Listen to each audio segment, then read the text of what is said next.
अस्सलाम वालेकुम नाज़रीन, welcome to the late night show. उम्मीद है आप खैरियत से होंगे और हमारा मुल्क ऐसे ही शादबाद रहे।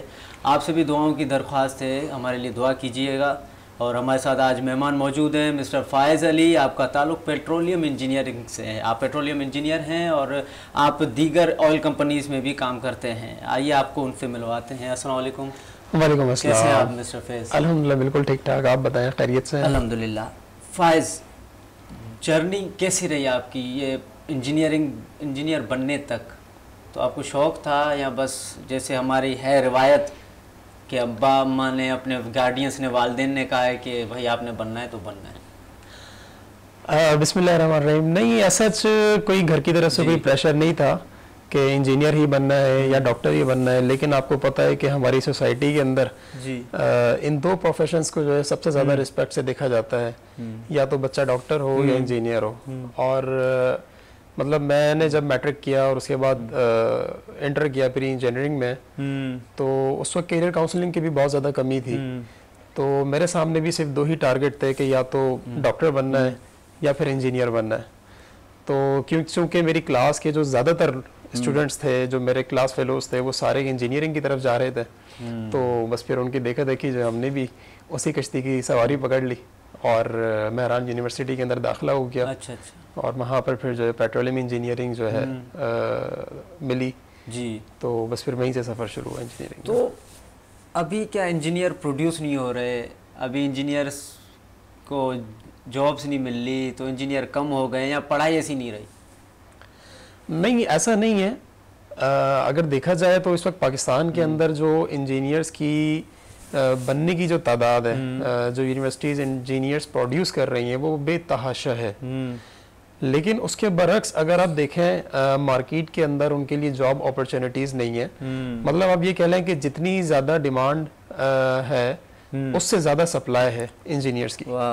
तो सप्लाई इस वक्त ज़्यादा है, डिमांड इस वक्त कम है, जिसकी वजह से जो है वो इंजीनियरिंग का जो शोबा है ख़ास तौर पर वो बहुत ज़्यादा डिस्टर्ब है जॉब अपॉर्चुनिटीज़ ना होने की वजह से, ख़ास तौर पर पाकिस्तान में।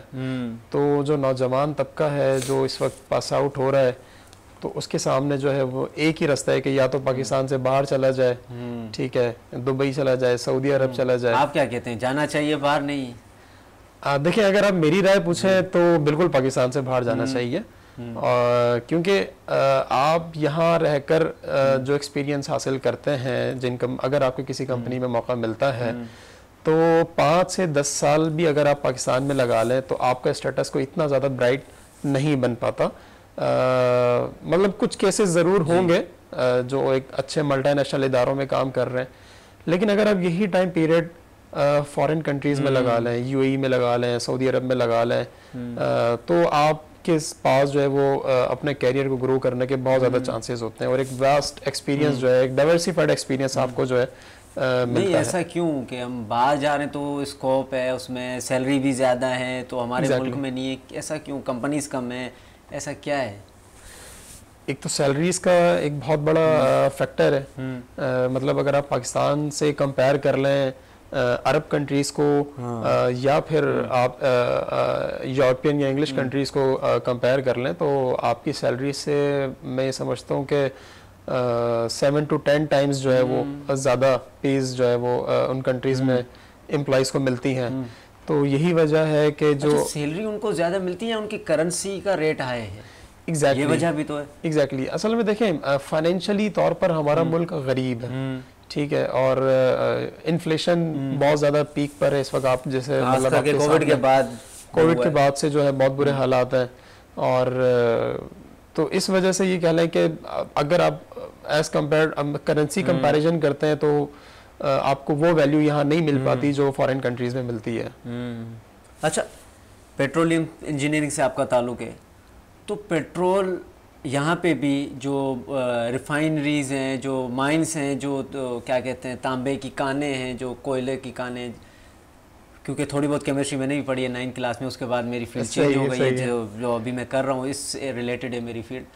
तो हम क्यों नहीं प्रोड्यूस कर पा रहे? जो कि मादनियात हमारे पास मौजूद हैं, या हम कर नहीं पा रहे, या हमारे पास कर रहे हैं जो कि किसी और को दी हुई है हमने कॉन्ट्रैक्ट, ऐसा क्या है? देखें विलाल, इसके अंदर पहले तो खैर ये मेरी जो फील्ड है वो पेट्रोलियम थोड़ी सी डिफरेंट है, और जो माइनिंग वाली साइड है वो थोड़ी डिफरेंट है, लेकिन ये कि हम कहीं ना कहीं इसको रिलेट कर लेते हैं। सबसे जो पहला मसला है वो ये है कि जो हमारा हुक्मरान तबका है, मैं ये समझता हूँ कि वो अपने मुल्क के साथ सच्चा नहीं है, और यहाँ पर मतलब चंद ख़ानदान हैं जो 75 सालों से 76 सालों से पाकिस्तान के ऊपर काबिज हैं, और मतलब एक की बारी निकलती है तो दूसरा आ जाता है, फिर वो दूसरा तब्दील होता है तो पहला दोबारा आ जाता है, पहला जाता है तो तीसरा आ जाता है, तो ये 1 2 3 तब्दीलियों में तब्दीली नहीं आ रही, तो तब्दीली सिर्फ इन 2 की ही तब्दीली हो रही है, उससे आगे की कोई तब्दीली नहीं हो रही। तो ये हाँ बिल्कुल ये एक बड़ा मसला है। मतलब सिंसियर क़यादत पाकिस्तान के पास इस वक्त मौजूद नहीं है, और अगर सिंसियर क़यादत मतलब कहीं हमें नज़र आती भी है तो पता नहीं क्या वजूहात है कि उनको आगे नहीं आने दिया जाता, उनको जो है मतलब ये कह लें कि ड्राइविंग सीट पर नहीं बैठने दिया जाता।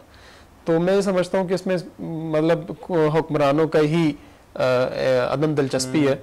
अगर वो इस तरफ दिलचस्पी लें तो पाकिस्तान जो है वो बेतहाशा मादनियात से माला माल है, हमारे पास गैस के ज़खायर मौजूद हैं, हमारे पास जो है वो क्रूड ऑयल के ज़खायर मौजूद हैं, मतलब गैस तो बहुत ज़्यादा वाफिर मकदार में है। सिंध के अंदर आप देखें, आपका सुजावल साइड है, आपका जो है वो इंटीरियर साइड पर अगर आप चले जाएं, पूरा सूबा बलूचिस्तान एग्जैक्टली, और बलूचिस्तान की तरफ आप चले जाएं तो बलूचिस्तान वो सूबा जो आपको 1952 से जो है वो पूरे मुल्क को गैस प्रोवाइड कर रहा है, सुई गैस, सुई के मकाम से, लेकिन आप सूबे की हालत देख लें तो ये जो डिस्क्रिमिनेशंस हैं ये कह लें कि क़यादत का जो है वो अदम दिलचस्पी है। अच्छा, पेट्रोल जो कि अभी बढ़ा भी है, हाल ही में कुछ दिन हुए, तो इसकी क्या वजह है, क्यों बढ़ रहा है ये पेट्रोल, और पूरी दुनिया में बढ़ रहा है? मेरी रिसर्च के हिसाब से पूरी दुनिया में पेट्रोल बढ़ रहा है इस वक्त दिन ब दिन। अच्छा, आप बिल्कुल ठीक कह रहे हैं। इस वक्त जो है इंटरनेशनल मार्केट के अंदर जो क्रूड ऑयल के प्राइसेस हैं वो अप ट्रेंड की तरफ जा रहे हैं, मतलब बढ़ रहे हैं, ठीक है, जिसकी वजह से उसका इम्पैक्ट पाकिस्तान के ऊपर भी आ रहा है। अच्छा, इसके अंदर ना एक चीज़ और है, एक तो इंटरनेशनल प्राइस भी इन्वॉल्व है, और दूसरा फैक्टर ये है कि आपकी करेंसी भी डॉलर के मुकाबले में डिवैल्यू हो रही है। तो एक तो इंटरनेशनल मार्केट के अंदर क्रूड ऑयल का प्राइस गेन जो आ रहा है वो है, और यहाँ से आपकी करेंसी डिवैल्यू होती जा रही है। तो ये जो गैप है, एक मतलब ये कह लें कि जो थोड़ा गैप आना था, थोड़ा इम्पैक्ट आना था प्राइस के ऊपर, वो डबल इम्पैक्ट आ रहा है। एक करेंसी का इम्पैक्ट अलग आ रहा है डिवैल्यूएशन का, और क्रूड ऑयल प्राइसेस के जो क्या नाम है 4 चांद लगते जा रहे हैं इंटरनेशनल मार्केट में, उसका इम्पैक्ट अलग आ रहा है। तो अब वो सारा वजन जो है वो ज़ाहिर है पाकिस्तान की सैलरीड क्लास के ऊपर है। वो बेचारे अब क्या कर सकते हैं, चल रहा है सिलसिला। अच्छा, एजुकेशन के हवाले से ख़ास करके जहाँ पे हम रहते हैं अपने कराची में, रोशनियों के शहर में, और जो इंटीरियर हमारा सिंध है, उसके हवाले से कुछ आपको क्या लगता है? एजुकेशन में हम तरक्की कर रहे हैं या दिन ब दिन घटती जा रही है चीज़ें?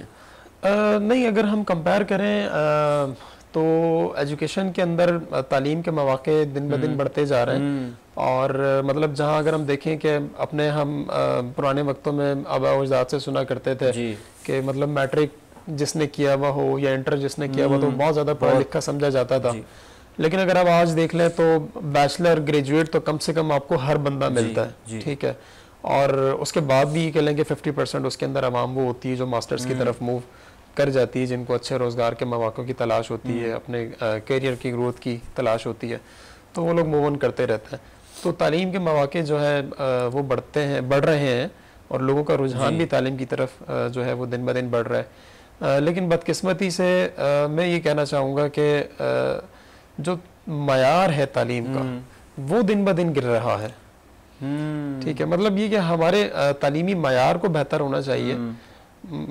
मतलब जो पहले के वक्तों का जो मैट्रिक और इंटर किया हुआ था उसको हम कहते हैं कि वो आज मास्टर्स के बराबर है, तो इसका मतलब यही है कि उस वक्त तालीम का मयार बहुत अच्छा था, आज के दौर में तालीम का मयार उस लेवल का नहीं है। अच्छा, ऐसा भी है ना कि अब जो पहले के मैट्रिक इंटर थे, जो भी जितने हमारे आप बड़े गुजरे हैं, तो उनको पूरी किताबें ना अच्छे से याद थी, तो अभी जो मैट्रिक इंटर जितने भी स्टूडेंट्स हैं, नाराज़ नहीं होइएगा, तो उनको अपने सिर्फ वो जो कि पेपर है, पेपर में से जो वो दे के पास हुए हैं उसमें से भी 3-4 सवाल याद होंगे उनको पास आउट के बाद। मैं उस वक्त की बात नहीं कर रहा, पासिंग के बाद उनको बस वो याद होंगे, बाकी वो भूल जाएंगे, इरेज हो जाएगा सब कुछ। ऐसा भी है ना? आप बिल्कुल ठीक कह रहे हैं। देखिए बिलाल, उसकी वजह यह है कि आपने जो मैट्रिक में पढ़ा या इंटर में पढ़ा, ठीक है, आपको उसका मकसद नहीं पता कि यार मैंने पढ़ा क्यों। जो भी आपने सब्जेक्ट्स पढ़े हैं, फिजिक्स, केमिस्ट्री, मैथ्स, उनके यूज केसेस, उनकी एप्लीकेशंस आपकी डेली लाइफ के अंदर कहाँ पर होनी है आपको नहीं पता। तो ये एक रट्टा तालीमी निज़ाम जो है ना, ये मैं समझता हूँ कि हमें तबाही की तरफ लेकर जा रहा है। एक तो वजह ये है। दूसरी वजह ये है कि आपका जो नौजवान है उसके सामने जो है एक टारगेट होता है कि यार मैंने ग्रेजुएशन करनी है, मैंने इंजीनियरिंग करनी है, या मैंने डॉक्टर बनना है, तो मैंने एक अच्छी जॉब लेनी है, ठीक है। तो हमारा मेन फोकस जो है वो तालीम हासिल करना नहीं है, वो बेसिकली अच्छी जॉब हासिल करना है, अच्छा कारोबार, मतलब ये कह लें कि अच्छी सैलरीज हासिल करना है। तो असल जो मकसद है वो हमने जो है वो पैसे को बना लिया है, ये कल्चर बन गया है। अच्छा, इसकी वजह ये है कि इस कल्चर के बनने की मैं समझता हूँ कि कैरियर काउंसलिंग की कमी है, ठीक है। मतलब सही उम्र के अंदर जो कैरियर काउंसलिंग होनी चाहिए वो स्टूडेंट्स की नहीं हो रही है।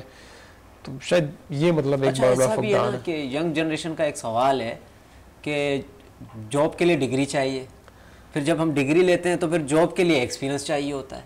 ये क्या है? अगर डिग्री मिल गई हमें तो फिर एक्सपीरियंस नहीं मिल पाता, फिर वो जो सामने जो भी कंपनी है वो एक्सपीरियंस मांगती है। बिल्कुल के साथ ऐसा ही है। हर कंपनी ये चाहती है कि उसके पास जो एम्प्लॉई आए, जो भी उसको कम सर्व करे आकर, तो वो एक्सपीरियंस्ड हो, उसको काम पहले से आता हो। लेकिन मैं समझता हूँ कि इसके अंदर जो एम्प्लॉयर्स हैं, जो कंपनीज हैं, उनको मतलब इस जो फ्रेश ग्रेजुएट्स होते हैं उनके दर्द को समझना चाहिए, उनको बिल्कुल मौका देना चाहिए। और जाहिर है वो जाएंगे तो चंद एक सालों के अंदर जो है वो जो आपका कंपनी कल्चर्स होते हैं, ऑर्गेनाइजेशनल बिहेवियर्स हैं, वो ज़रूर सीखेंगे और वो आपकी उस एक्सपेक्टेशंस के ऊपर ज़रूर आएंगे। तो यहाँ पर ये कि कंपनीज को थोड़ा सा मतलब स्पेस देना चाहिए और नौजवानों को मौके प्रोवाइड करने चाहिए, इंटर्नशिप करवानी चाहिए, इंटर्नशिप्स प्रोवाइड करनी चाहिए, ताकि ये कि ज़्यादा से ज़्यादा स्किल्ड वर्कफोर्स जो है वो क्रिएट हो सके। अच्छा, सक्खर से आप बिलोंग करते हैं जी। कितना आपकी सिटी में काम हुआ है? आप जो छोटे होंगे तो आपने अपनी सिटी को देखा होगा, आप बड़े हो गए अब भी देखी होगी आपने सिटी अपनी, तो क्या कितनी तब्दीली आ गई है? देखिए मतलब 25 से 30 सालों के अंदर मैं समझता हूँ कि सक्खर जहाँ था आज भी वहीं खड़ा है और है भी काफी कदीमी शहर। हाँ, मतलब हमें तो शायद चले थोड़ा बहुत हो सकता है कि चेंज महसूस होता हो, लेकिन मैं जब जिन दिनों में सक्खर में हुआ करता था तो कुछ ऐसे मेरे दोस्त हुआ करते थे या मोहल्ले के लोग हुआ करते थे जो हमारे बचपन में कराची शिफ्ट हो गए या दूसरे शहरों में चले गए। तो वो जब 8-10 सालों के बाद वापस सक्खर में आते हैं चक्कर लगाने के लिए, तो जब उनसे कमेंट सुनने को मिलता है तो वो यही बताते हैं कि यार सक्खर आज से 10 साल पहले जैसे था आज भी सक्खर बिल्कुल एग्जैक्टली वैसे ही है। वही टूटी सड़कें हैं, वही गंदा पानी है, वही लोड शेडिंग्स और गैस की लोड शेडिंग्स के सूरत हाल है। तो मसला ये है कि इंटीरियर पूरा जो है वो इसी तरीके से सक्खर, हालांकि सिंध का तीसरा सबसे बड़ा शहर है, ठीक है। तो मतलब वहाँ पर जो आपकी बेसिक नीड्स हैं, ठीक है, वही पूरी नहीं हो पाती हैं। मतलब यही सूरत हाल जो है कराची के भी जो साइड एरियाज हैं, कराची के कुछ इलाकों की भी हैं। तो आपको आपकी आवाम मतलब पाकिस्तान की आवाम को ये कह लें कि ये बेसिक नीड्स के अंदर ही फंसा कर रखा हुआ है कि ये बिजली, गैस, पानी और भूख से बाहर ना निकल सकें। तो जब आप इन चीज़ों से बाहर नहीं निकलेंगे तो किस तरीके से मतलब ये कह लें कि क्रिएटिविटी कोई माशरे के अंदर पनप सकती है। जी बेशक बेशक। अच्छा, तो वहाँ क्या एजुकेशन सिस्टम के बारे में आपको कुछ पता है सक्खर सिटी के? इंटीरियर का जो एजुकेशन सिस्टम है, अगर हम उसको सेकेंडरी लेवल के ऊपर बात करें और कॉलेज लेवल के ऊपर बात कर लें तो वहाँ पर ये कहता हूँ मैं बड़ा तबाही का शिकार है। मतलब अगर बच्चे ने मैट्रिक करनी है तो वहाँ मतलब 90% जो है वो कॉपी कल्चर है, ठीक है। इसी तरीके से जो है वो कॉलेजेस के अंदर भी जो है वो 90% कॉपी कल्चर है। तो मतलब ये कि एक बहुत बड़ी सूरत हाल है। अच्छा, जो पढ़ने वाला बच्चा है वो भी इस कल्चर की वजह से, कॉपी कल्चर की वजह से वो नहीं पढ़ पाता, क्योंकि उसके जहन के अंदर ये सवाल होता है कि यार मैं जो पढ़कर जाऊंगा, और एक बच्चा जो बुक से देखकर लिख रहा है, जो गाइड्स का इस्तेमाल कर रहा है, घूम फिर के फिर एंड में बुक से पेपर एंड में वो बुक से पेपर दे रहा है, ठीक है, तो वो उस कभी भी उस जैसा नहीं लिख पाएगा। तो इस स्टेज पर आकर वो जो पढ़ने वाला बच्चा जो खुद से पेपर देना चाह रहा होता है वो भी कॉपी करने पर मजबूर हो जाता है। तो बदकिस्मती से हमारी जो इंतज़ामिया है, जो इन सारी चीज़ों के ज़िम्मेदार हैं, ठीक है, उन्होंने ख़ुद तालीम की सूरत हाल ऐसी की है, ठीक है। और इसके अंदर मैं समझता हूँ कि सिंध के जो वडेरे हैं, सिंध का जो हुक्मरान तबका है, उनका ही सबसे बड़ा रोल है, क्योंकि मैं समझता हूँ पर्सनली वो ये चाहते हैं कि इनका नौजवान ना पढ़ेगा ना इनके सामने आकर खड़ा होगा। तो ये वडेरा शाही, ये वडेरा कल्चर जो है, मतलब ये जब तक ये सिस्टम को इस तरीके से रखेंगे, जब तक ऐसे ही रहेंगे, हम ऐसे ही रहेंगे, सिलसिला ऐसे ही रहेगा, बिल्कुल ऐसे ही है। 75 सालों से ऐसे ही रहेंगे हम। एग्जैक्टली, बिल्कुल। प्राइवेट सेक्टर कितना तरक्की कर रहा है, हम दुनिया में देख रहे हैं। एआई लॉन्च हो गया है, आर्टिफिशियल इंटेलिजेंस, कंप्यूटर साइंस इतनी आगे बढ़ रही है। हम आजकल भी स्कूल में वही फ्लॉपी डिस्क पढ़ रहे हैं, वही चीज़ें पढ़ रहे हैं जो 98 विंडोज़ 98 के हम सारी चीज़ें पढ़ रहे हैं। देखिए, मैं डेस्कटॉप के बारे में वही तो आपसे अर्ज कर रहा हूँ ना कि बिलाल, हमारा जो करिकुलम है ना, हमारा जो सिलेबस है, जो बच्चों को पढ़ाया जा रहा है, ठीक है, मतलब उसके ऊपर कोई काम ही नहीं हो रहा। आप आज भी सिंध टेक्स्ट बुक बोर्ड की फिजिक्स की, केमिस्ट्री की, मैथ्स की बुक उठाकर देख लें, ये वही बुक्स हैं जो 35-40 साल पहले जो है जो रिवाइज की गई थी, आज तक वही चीजें चलती हैं। आज दुनिया में क्वांटम फिजिक्स चल रही है। मतलब ओ लेवल्स के हवाले से मेरा अपना पर्सनल ये ख्याल है, वो इस वक्त जो है वो फर्स्ट वर्ल्ड कंट्री के अंदर घिसा पिटा एक जो है सिस्टम हो चुका है। लेकिन हमारे यहाँ ओ लेवल्स को पता नहीं क्या समझा जाता है। वो इसी वजह से समझा जाता है कि हमारा जो एजुकेशन सिस्टम है वो उससे भी कई गुजरा बेकार है। 19th सेंचुरी में चल रहे हैं वो, हम 19th नहीं, हम 18th सेंचुरी के अंदर चल रहे हैं, सेंचुरी में चल रहे हैं, ठीक है। इस वक्त हमारी सूरत हाल ये, तो इस वजह से ये कह लें कि बच्चा जो है वो मजबूर होता है, वो फिर दूसरे बोर्ड्स की तरफ जाता है, ओ लेवल्स की तरफ जाता है, आखान बोर्ड्स की तरफ जाता है। तो मतलब ये सूरत हाल है इस वक्त। तो एआई के लिए आप क्या बताएंगे जनरेशन को? एआई में आप कितना यूज़ करें, आप भरपूर करें, क्योंकि इसी का ही ज़माना है आगे।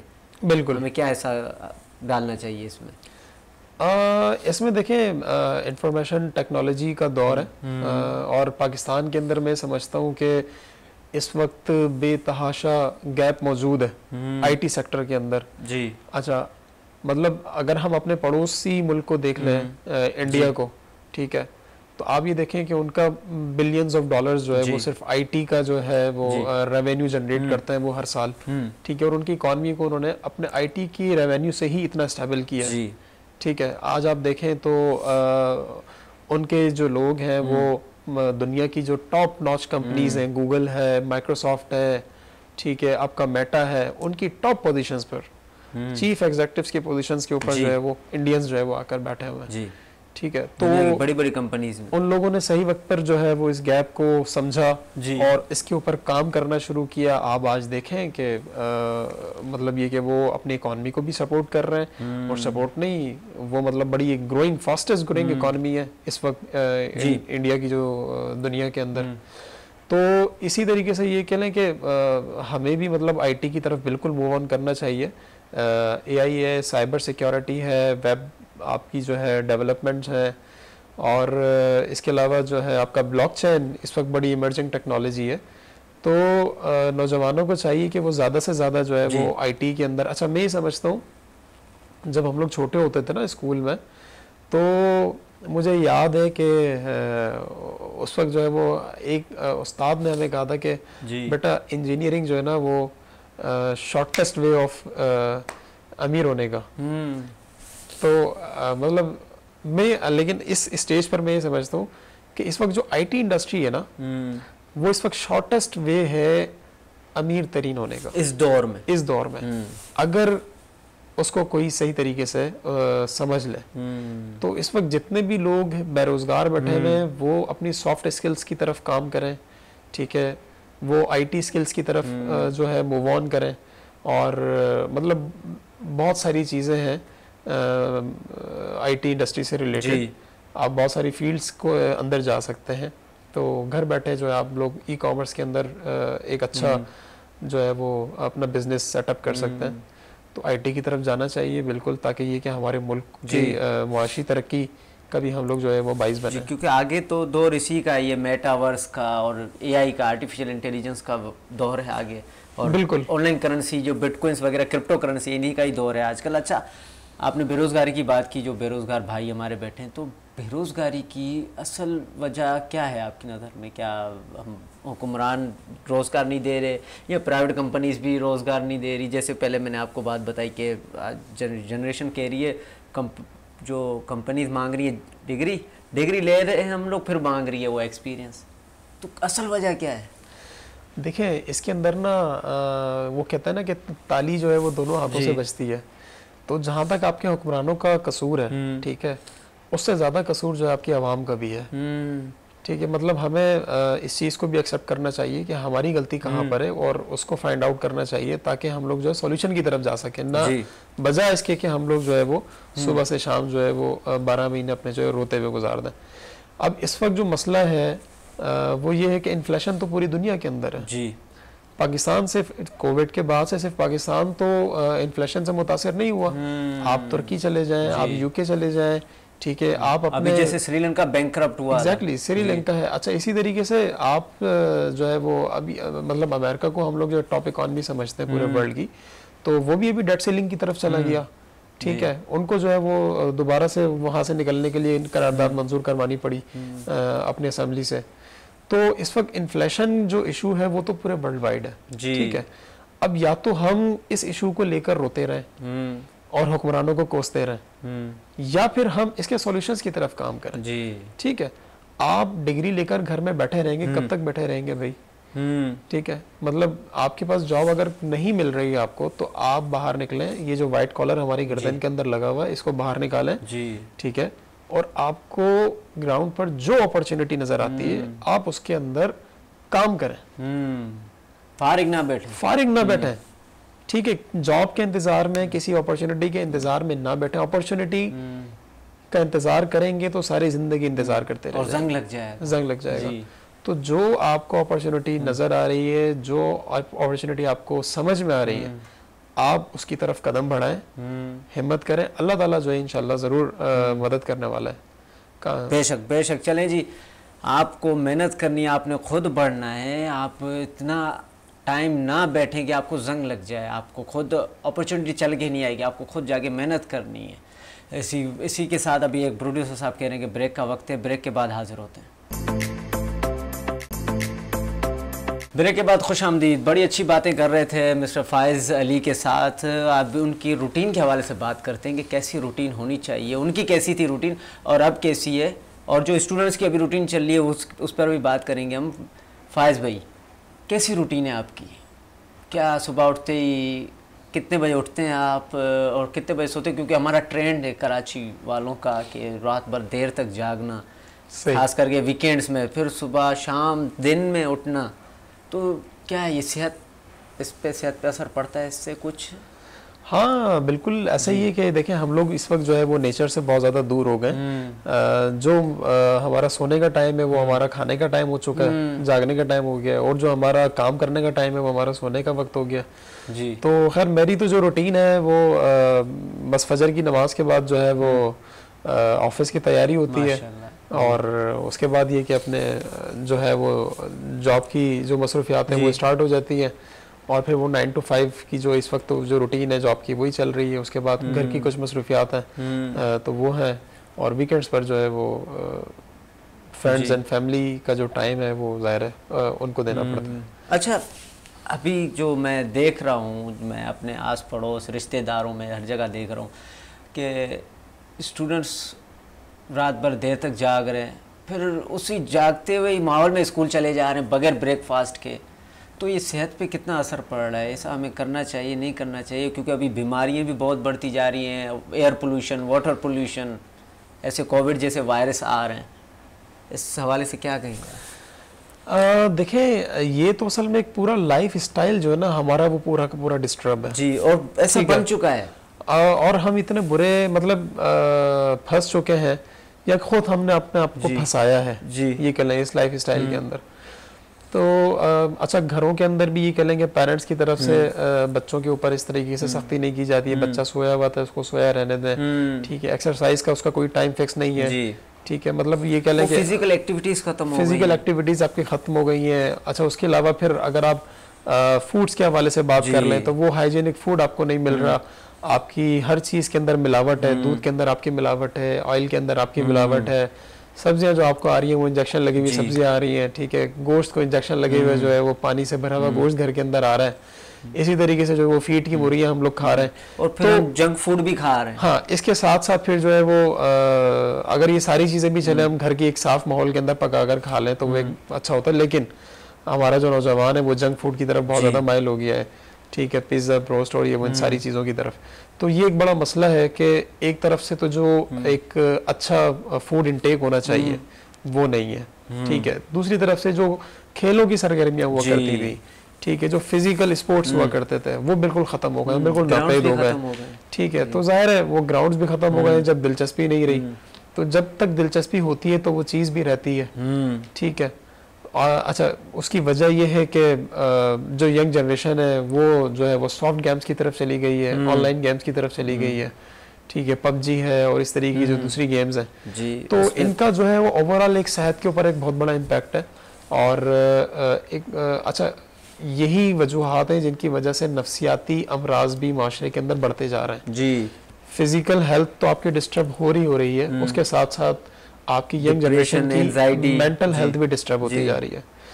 तो इस चीज़ की तरफ बिल्कुल हमें जो है वो एक तवज्जो देनी चाहिए, लाइफ स्टाइल को बदलने की ज़रूरत है, और ये सिर्फ कहने से नहीं बदला जाता, ये इसके लिए इम्प्लीमेंटेशन ज़रूरी होती है।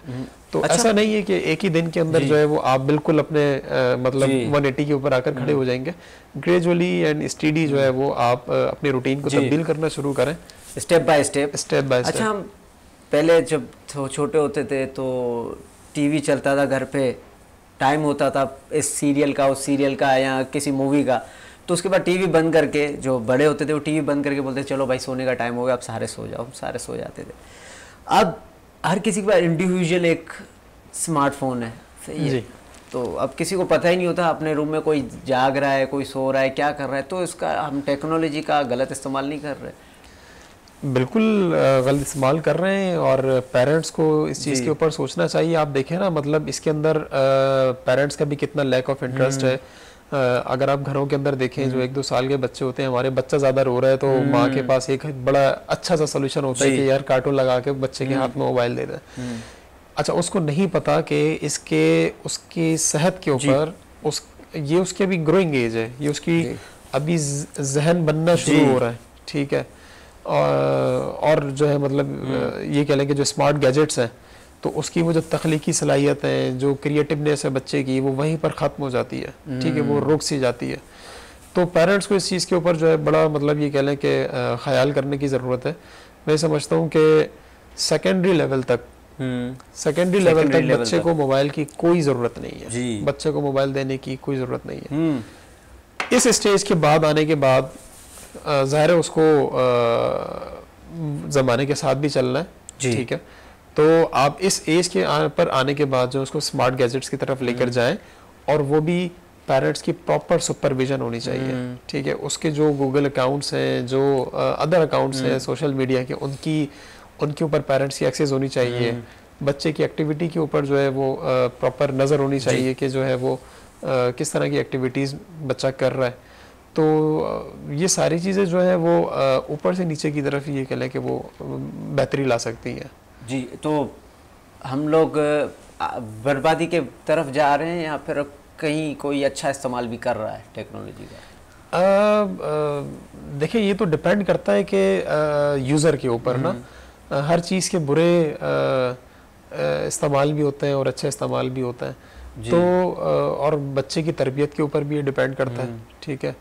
तो ये यूज़र के ऊपर डिपेंड करता है कि वो एक उसको आया कि, लेकिन मजमूई तौर पर अगर हम देखें तो हम लोग जो है वो एज अ सोसाइटी ये जो स्मार्टफोन्स हैं ख़ास तौर पर ये हमें आइसोलेट करते जा रहे हैं जी, ठीक है। मतलब एक अपनी दुनिया बन गई है, अपनी दुनिया बन गई है हर बंदे की। जिस तरीके से एक मिलने का कल्चर होता था पहले, ठीक है, वो एक ख़त्म होता जा रहा है, ठीक है। फेसबुक के ऊपर 1000 फ्रेंड्स हैं, तो वो डमी फ्रेंड्स में बच्चा ये समझता है कि यार मेरा तो 1000 दोस्त है, लेकिन उनमें से दर हकीकत तो एक दोस्त भी किसी काम का नहीं है, ठीक है, हकीकी तौर पर एक भी दोस्त नहीं है। तो मतलब ये कि हम एक वर्चुअल वर्ल्ड के अंदर जाते जा रहे हैं, और रियल वर्ल्ड से दूर होते जा रहे हैं। वजह से ही ना अपने सिबलिंग से आप सही से रवैया रख पा रहे हैं, ना माँ बाप से, अपने रिश्ते भी आपके वो कमज़ोर होते जा रहे हैं। तो ये जो नफसियाती असर इन गैजेट्स के आपके ऊपर होता है, तो उसका इम्पैक्ट जाहिर सी बात है वो घरों के अंदर हमें नज़र भी आता है। एक जो है वो मतलब ये कह लें कि एक सुनसान सा माहौल बन चुका है, ठीक है। जब घर के अंदर अगर 8 अफराद बैठे हैं और 8 मोबाइल हैं, तो वो 8 के 8 जो है वो मोबाइल के अंदर लगे हुए हैं, तो आपस में गपशप का किसी के पास भी टाइम नहीं है। ये बस और इवन ये कि अगर के टाइम मिला था सबको बात करने का आपस में, हाँ, तो उस वक्त तो देखा ना मजबूरी थी, इंटरनेट भी बंद कर दिया गया था, ठीक है, सब घर पे। तो उस वक्त तो बड़ी मजबूरी में ये कह लें कि फिर क्या करते हैं, शक्लें देख देख कर भी बेचारे बेजार हो गए थे, मोबाइल देख देख के बेजार हो गए थे, जो आपस में बात ही कर लें। तो अच्छा, पहले का पाकिस्तान, आपने तो काफ़ी टाइम भी गुजारा है हमारे मुल्क में, इस अजीम शान मुल्क में, तो पहले का पाकिस्तान कैसा था और अब का पाकिस्तान कैसा है, खास करके कोविड-19 के बाद क्या चेंजिंग हुई है? कोविड-19 से मैं समझता हूँ कि एक पूरा का पूरा हम ना एक नए एरा के अंदर दाखिल हो गए, ठीक है। मतलब आपकी जो डेली लाइफ है, जो ज़िंदगी के अंदर जो टेक्नोलॉजी का इम्पैक्ट नहीं था, तो कोविड की वजह से वो एक जो ना बड़ी स्पीडली इम्पैक्ट जो है वो आया। अगर हम ऑफिस कल्चर्स को देख लें, ठीक है, तो मतलब कोविड से पहले तक हमने वर्क फ्रॉम होम का कोई नाम नहीं सुना था, ठीक है, लेकिन कोविड आया तो उसके बाद जो है वो वर्क फ्रॉम होम स्टार्ट हुआ, ठीक है। मतलब दुनिया को ये पता चला कि भाई घर पर बैठकर भी काम होता है, ठीक है।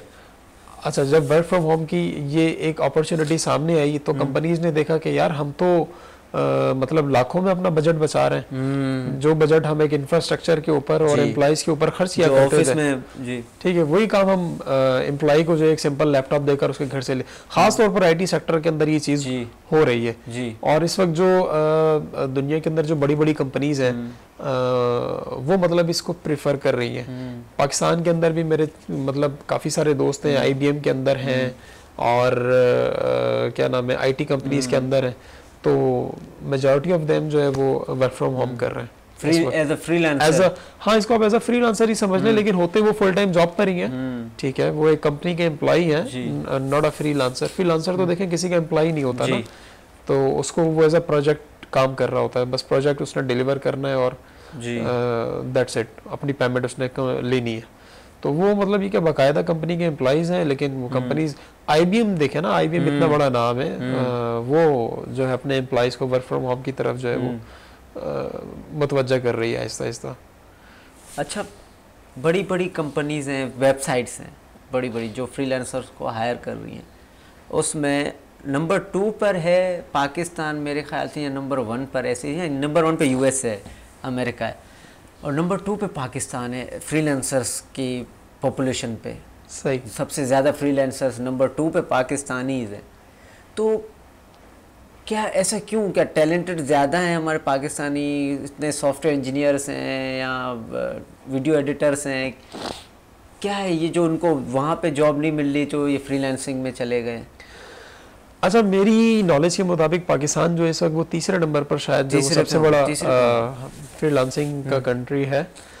उसकी जो वजह है वो यही है कि दर हकीकत हम लोग एक गरीब मुल्क है, ठीक है, और जॉब अपॉर्चुनिटीज़ जो है वो, जैसा कि मैंने आपको शुरू में बताया कि वो ना होने के बराबर है, इल्ला ये कि आप कोई अच्छे क्वालिफाइड ना हो, और आपने अगर कोई अच्छी क्वालिफिकेशन नहीं की हुई, तो मतलब ये कि आप जो मजदूर की तनख्वाह इस वक्त पाकिस्तान में, तो आप उसी तनख्वाह के ऊपर जो है वो कंपनीज जो है आपको हायर कर रही होती हैं, जो कि मतलब एक बड़ा दर्दनाक मतलब एक कल्चर बन चुका है जी। तो ये एक बड़ा मसला है। ये अच्छा, आप किस हवाले से? इसी फ्रीलांसर्स जो जितने इतने बढ़ गए हैं। हाँ, तो अब उसके बाद देखें, जब जॉब और अपॉर्चुनिटीज मार्केट के अंदर नहीं है, तो उसके बाद ना हर बंदे के पास एक चीज़ ये बचती है कि यार ऑनलाइन काम कर लें। ठीक है, जब वो ऑनलाइन काम की तरफ जाते हैं, यूट्यूब के ऊपर वीडियोस वगैरह देखते हैं, उनमें इस हवाले से मैं पूछूंगा कि डॉलर्स में जो इनकम हो रही है इनकी, और वैसे हम तो सुनने में आ रहा है कोविड-19 के बाद कि डॉलर्स के असासे कम है, डॉलर्स के असासे कम है, तो ये क्या है, डॉलर्स में आती है इनकम? असल में देखें, हमारे पास ना स्किल्ड वर्कफोर्स नहीं है। ठीक है, मतलब अगर 10 लोगों में से 10 लोगों ने फ्रीलांसिंग के ऊपर जो अपना अकाउंट बनाए, तो उसके अंदर मैं समझता हूँ कि खाली एक बंदा होगा जो स्किल्ड होगा, मतलब जो अपना काम सही तरीके से कर रहा होगा और उसको डिलीवर कर रहा होगा। ठीक है, उनके अंदर वो 8 से 9 अफराद वो हैं जिनका क्वालिटी ऑफ वर्क वो नहीं है। ठीक है, उनको एक दफ़ा काम मिलता है और उसके बाद फिर वो दूसरी दफ़ा उनको काम नहीं मिलता, उनकी प्रोफाइल्स के ऊपर जो है वो उस तरीके से रेटिंग्स नहीं आ पाती हैं। ठीक है, तो फ्रीलांसिंग के ऊपर रजिस्ट्रेशंस हमारी सबसे ज़्यादा हैं। ठीक है, लेकिन रेवेन्यू हमारा सबसे ज़्यादा नहीं है। ठीक है, अच्छा, फिर एक तो ये मसला है। दूसरा मसला ये है कि क्योंकि क्वालिटी ऑफ वर्क नहीं है, ठीक है, स्किल्ड वर्कफोर्स नहीं है। ठीक है, तो जो काम एक स्किल्ड बंदा मिसाल के तौर पर $20 में कर रहा है, ठीक है, एक अनस्किल्ड बंदा जो है वो उसी काम के $5 ले लेता है, $5 में कर देता है। ठीक है, तो लेकिन वो क्वालिटी ऑफ वर्क उस तरीके से नहीं होता। तो एक ये सबसे बड़ा मसला है कि जिसकी वजह से फ्रीलांसिंग की जो मार्केट है हमारी, वो भी बड़ी डिस्टर्ब है। और हमारे जो पाकिस्तानी भाई हैं वो शॉर्टकट भी तो लेते हैं बहुत। हाँ, ये शॉर्टकट्स है ना, ये शॉर्टकट्स है ना कि यार ठीक है, वो $25 में कर रहा है तो मैं जो है ना $10 में कर जो है ना इसको दे देता हूँ। अच्छा, फिर उसमें ये कह लें कि उनकी क्रिएटिविटी कोई नहीं होती, कॉपी पेस्ट कल्चर बहुत ज़्यादा है। ठीक है, कोई कंटेंट राइटर है तो उसने जो है वो चैट जीपीटी से लिखवा लिया और वो एज इट इज़ वहाँ से उठाकर जो है वो कंटेंट, मतलब उसमें उसने उसको नहीं देखना कि कस्टमर की नीड्स क्या हैं, उसकी क्या डिमांड्स हैं, क्या वो उस कंटेंट के अंदर पूरा कर रही है नहीं कर रही है। ठीक है, तो ये एक बड़ा जो है वो मतलब काम के साथ जो ये कह लें कि सच्चाई ना होना, ये एक मसला है। चले जी, वक्त की बहुत कमी है, तो मैं आखिर चाहूँगा कि आप मैसेज दे दें पब्लिक को कोई। मेरी तरफ से तो मैसेज यही है कि ख़ास तौर पर क्योंकि मैं सिंध से बिलोंग करता हूँ, सिंध के जो यंगस्टर्स हैं उनके लिए कि एजुकेशन, क्वालिटी ऑफ एजुकेशन की तरफ ज़्यादा से ज़्यादा जो है वो ध्यान दें, सॉफ्ट स्किल्स अपने अंदर डेवलप करें और उसके साथ साथ जो है वो आईटी स्किल्स की तरफ ख़ास तौर पर इस वक्त जो है अपने आप को मूव करें। ज़रूरी नहीं है कि इंजीनियर या डॉक्टर जो है वो इसके बाद जो है वो दुनिया ख़त्म है। मैं समझता हूँ कि इसके बाद तो दुनिया शुरू होती है। ठीक है, तो इसके बाद की दुनिया को देखें और ज़्यादा से ज़्यादा स्किल्स हासिल करें। जितने ज़्यादा आप स्किल्ड होंगे उतने ज़्यादा आपकी डिमांड होगी। इसमें कोई शक नहीं है कि डिग्री की अपनी एक अहमियत ज़रूर होती है, लेकिन उसके साथ साथ जो ज़्यादा अहमियत है वो आपके काम की है। आपको आपकी दुकान के अंदर कितना सामान है और वो कैसा सामान है, तो अच्छा सामान होगा तो वो बिकेगा, दुकान के अंदर अच्छा सामान नहीं होगा तो आपके पास कस्टमर नहीं आएगा। तो दैट्स इट। चलें जी, मुझे इजाज़त दीजिए, फ़ायद अली साहब को भी इजाज़त दीजिए। आपका ताल्लुक़ पेट्रोलियम इंजीनियरिंग से था, उनके हवाले से हमने बात की, इंजीनियरिंग के हवाले से, पेट्रोलियम के हवाले से हमने बात की, उनकी पर्सनल लाइफ के हवाले से बात की, एजुकेशन सिस्टम के हवाले से बात की। बहुत अच्छा लगा, हमें मज़ा आया बात करके उनसे। हम मुझे इजाज़त दीजिए, अगले हफ्ते मिलेंगे इंशाअल्लाह। अल्लाह हाफ़िज़।